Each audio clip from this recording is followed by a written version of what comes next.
Over a decade of hunting in some of the world's most remote and untamed locations.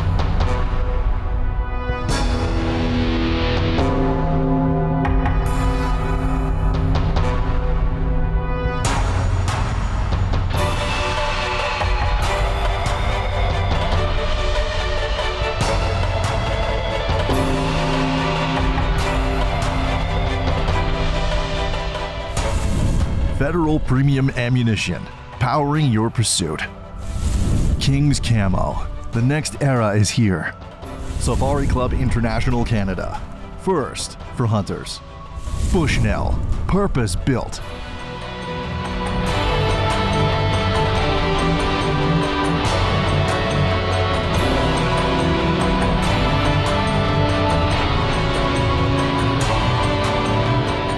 Their message of conservation and management has been shared with millions.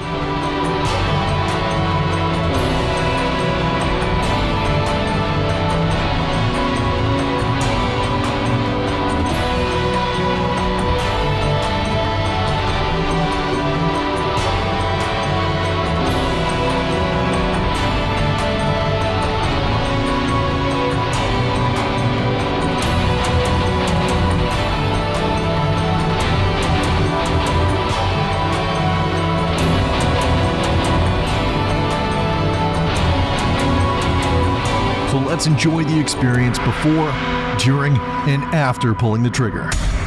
This is Federal's Trigger Effect. Hi folks, welcome to Federal's Trigger Effect. Glad you could join us for this week's episode. As you can tell, we're here at a ranch in Manitoba. And as you can hear, the cows are cheering us on. We're using our Federal A17s, shooting 17 HMRs, doing a little bit of pest management. You know, you can call it pest management. To me, it's just pure fun. It's a lot of fun. Yeah, we're out here doing some ground squirrel hunting. As Kent mentioned, we're on an active cattle ranch right now, and a part of this is to basically help, you know, with the herds not hurting themselves with the holes that are digging in, but also to, I don't think I've ever seen so many gophers in my life. There's lots here. There's lots here. The cows are pretty excited that we're here. I know I'm excited. Just getting my clip loaded up, and I think we'll start popping some of these pesky little critters. They've got a lot of holes dug all over the place here. So. Well, turn the cameras around and let's have some fun. Yeah, let's do this.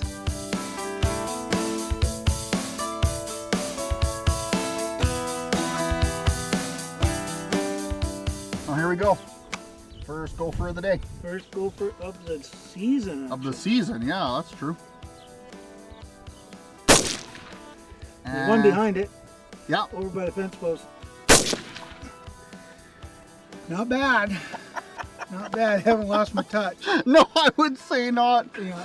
That's awesome. So Kent, I was thinking today, because we do get it asked a lot of us, is people say to us, so prior to Trigger Effect, what did you and Kent do? So I thought maybe it might be good in between doing our gopher shooting to maybe let the audience know a little bit about ourselves prior to Trigger Effect. You bet. I think that's a good idea. We have to do that one freehand, eh, Dean? I think so. We'll see how unshaky I am.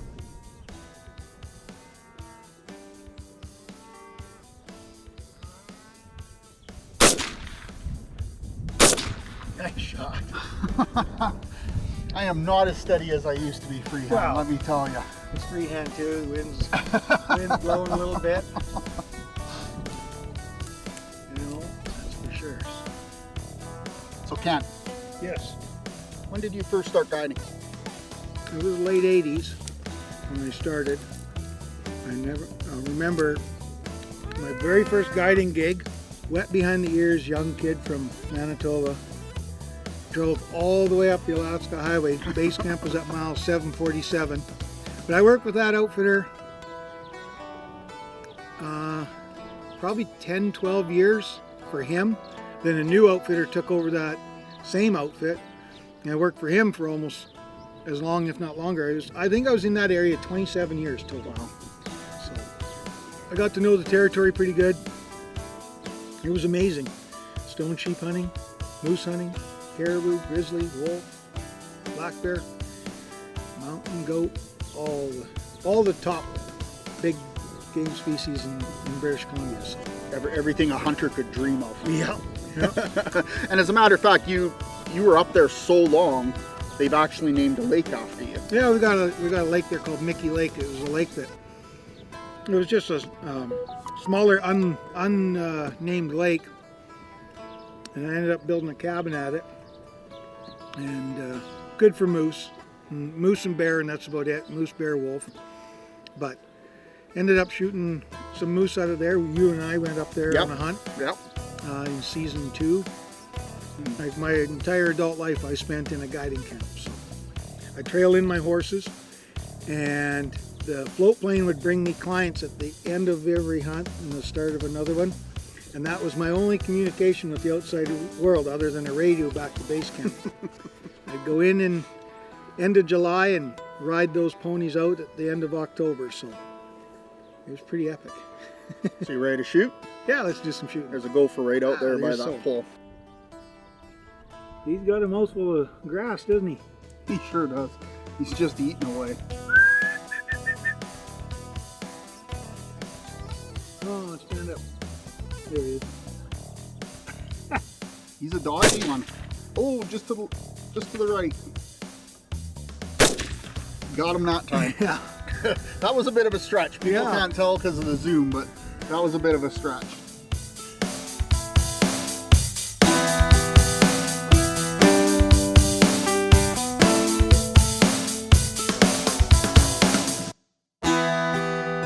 Make sure you come back after this commercial break for more hunting action with Federal's Trigger Effect. Federal Premium Ammunition, powering your pursuit. Whatever you hunt, however you shoot, Federal has you covered with the best ammunition options in every category. That one right in front of that old metal pile. You ready? Yep. Sorry, couldn't remember. There's Yeah, old age nope. for you. No worries.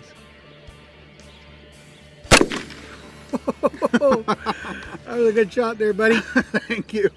That was a good shot. Mind you, you're leaving me the easy shots. Doesn't matter. There's lots of them out there. I'm saying to you, hey Kent, there's one out there at 300 yards and you give me one at about 20. Yeah, perfect. Perfect. So, same question back to you, Dean. Yep. When did you start your biology career?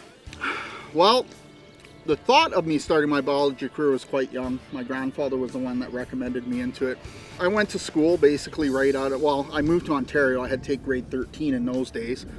And then from there I went right into a fish and wildlife program. And I did all my education and immediately moved back home. Ontario is a great place. Yeah. But for a boy who grew up in the mountains of British Columbia, once I had my papers behind me, I immediately headed back home.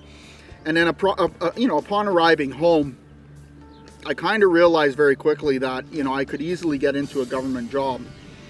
But I've always had an entrepreneurial spirit in me. And I decided that I didn't want to go that route. I wanted to be able to dabble in some stuff that, was my choice to do. Yeah. And so I started my own consulting firm, Tremblay Environmental Consulting. And in British Columbia, you have to be a registered professional biologist in order to work. So similar to lawyers, they get barred. Yeah. To biologists, you have to get your RP bio status. And I did that, and I never looked back. I did 72 different studies all over British Columbia, northwestern United States. And it was an absolutely incredible ride. And I remember I was about 2-3 years into my new business, and we were needing to expand, and I happened to meet somebody playing hockey that gave up a guiding career to come and work with me in biology. Yeah, it was a good change for me because I was starting to get burnt out from guiding. You and I got to cover a ton of territory doing fisheries work, and We certainly did. We covered pretty much the entire province. yeah, and we had a good time with that. And then what was really funny, to kind of come full circle, is it was at that point that you introduced me to a mutual friend of ours, and then I got to do a little bit of guiding. Yeah. So it was kind of, and it was cool. I really enjoyed the guiding.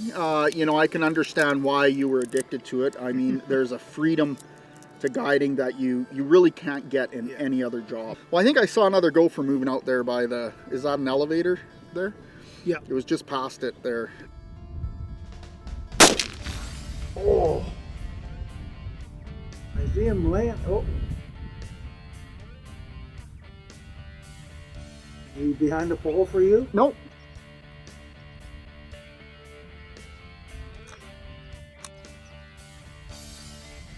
No, I've still got him in frame. Oh, now. Oh, there we go. He's in frame still. Oh, nice shot, bud. I like to give them a warning shot. That's just fair chase. Fair chase rule. Yeah.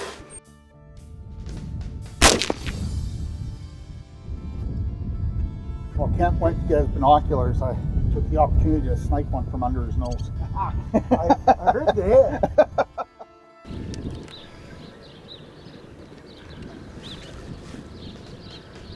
Don't see him. I think he went in a hole there. Is he to the left of that stump? It looks, yeah, there's like a little dark mound to the left, and that's where he went in. Oh, there he is. To the right.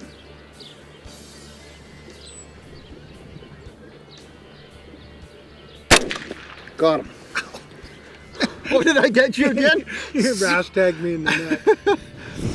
That one hit. Yeah. I don't remember what year it was, but I remember I had the same thing happen. Brass caught me, and it was right in the crook of my elbow. It landed. They're hot. And boy, oh boy, that didn't burn me bad, but it gave me a burn. Yep. Stay tuned for more Federal's Trigger Effect.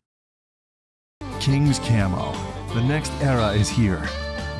The XK7 pattern exclusively available for the XKG series. Okay, so Kent, we've heard all about your guiding career. What is your top one guiding highlights of your career? I'd have to say one of my top is guiding a fella that, well, we hunted with him, Kenny Noons. Kenny Noons, yeah. So when Kenny showed up in camp, I said to him, I've got a moose. I'll almost guarantee I'll put my reputation on it. He's 65 inches. Wow. In spread. I underestimated that. Kenny knocks this big brute down. We go down to see him and put the tape on him. The measurement was 71 2/8. Wow. That's a big moose. That is ridiculous big. Yeah, that was probably one of my top. Yeah. Well, I can see why. Yeah. I mean, that's almost 72 inches. That's insane. Function. There we go. Still on him. Yep.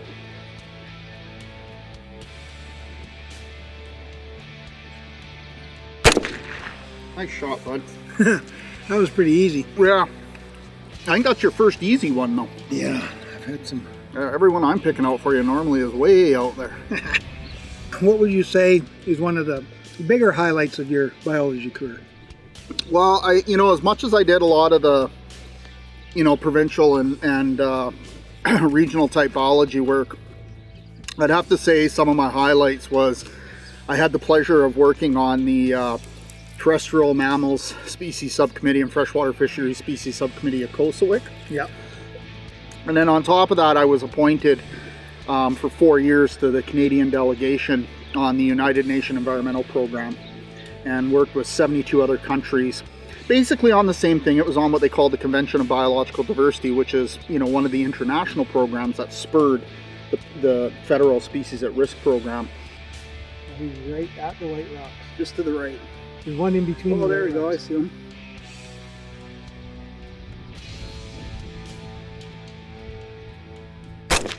I think I got that one. Yeah.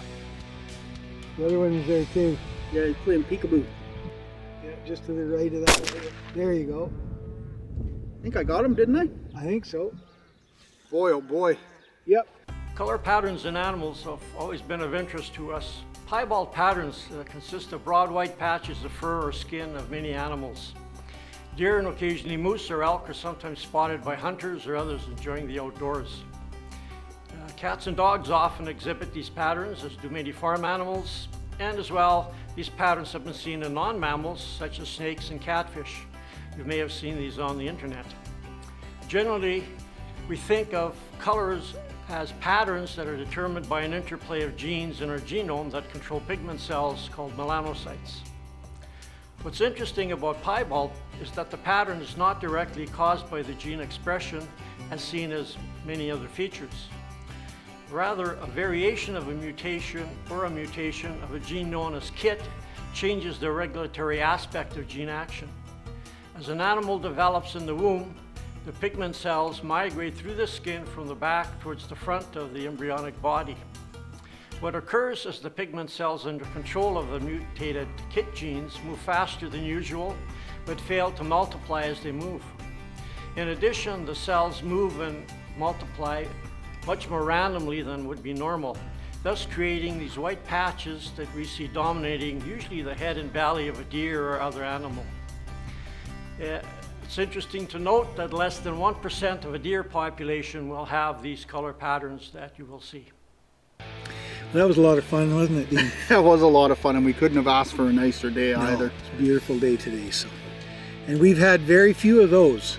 Yes. I mean, Manitoba, we've had some awful, awful weather this spring, lots of rain. I mean, the farmers are just getting out into their fields right now, so. But yeah, I mean, I think we've thinned out a few here today. I would say so, and you know what? We still have lots of gophers, lots of ranches, so why don't we pack her up, head home, have some dinner. Yeah, we'll pack up for today and be back out at maybe this ranch, maybe another one tomorrow. Sounds good. Come back and join Kent and Dean after these messages from our sponsors. Safari Club International Canada. First for hunters. Taxidermy services for Federal's Trigger Effect is provided by Hunters Union and Ray Wiens Taxidermy.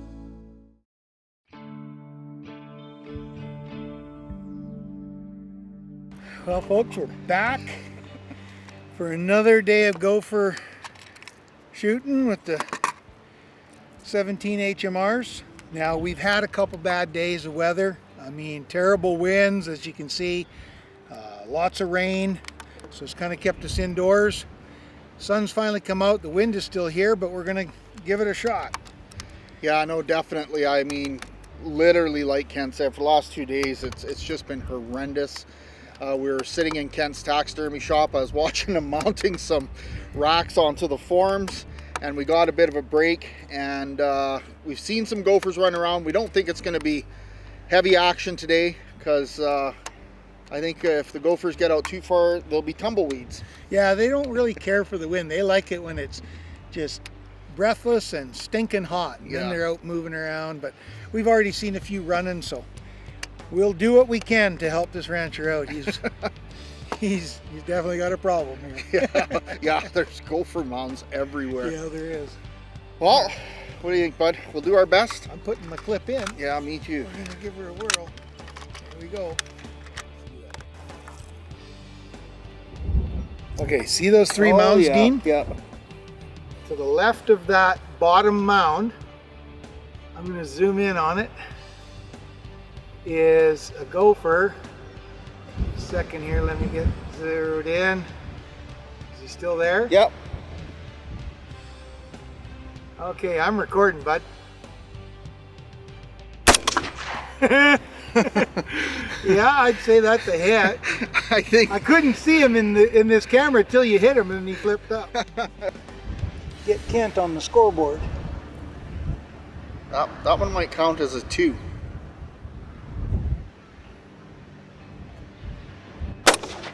Oh, just over him. No, he's flipping. Oh no, you got him. Yeah. I'm on the scoreboard. You might get a 2 for that one. That was one heck of a poke. That was a lot. Oh, there you go. The other guy came out right in front. There he is. I think he's sticking his tongue out. Yeah, he is. Oh. Oh, I would say that's a hit. Wow, did that ever make a whack? Yeah. Okay, oh, I want him.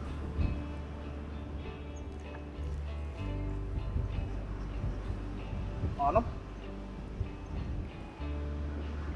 Yep. Nice shot, buddy.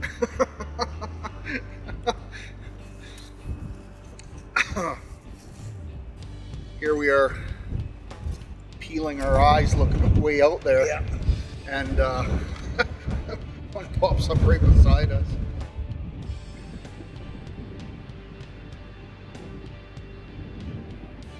Yeah, I'm on him.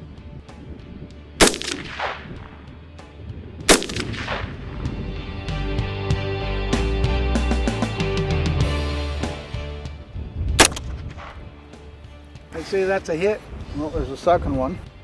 at the other dirt hole. Yep. On him. I think you got that one too, did you not? I think so. Well, folks, I'm glad you guys joined us with our annual gopher shoot here in Manitoba. It's been a bit adverse. Weather conditions have held us up a little bit, but we were able to come out one last kick at the can and finish this off for this year. Yeah, it's always a hoot to do this, and it's nice knowing that you're helping out your friends. But anyways, we'd like to thank our sponsors. We'd like to thank our fans. We'd like to thank the landowners who have let us come out here. And make sure you join us next week for another episode of Federal's Trigger Effect.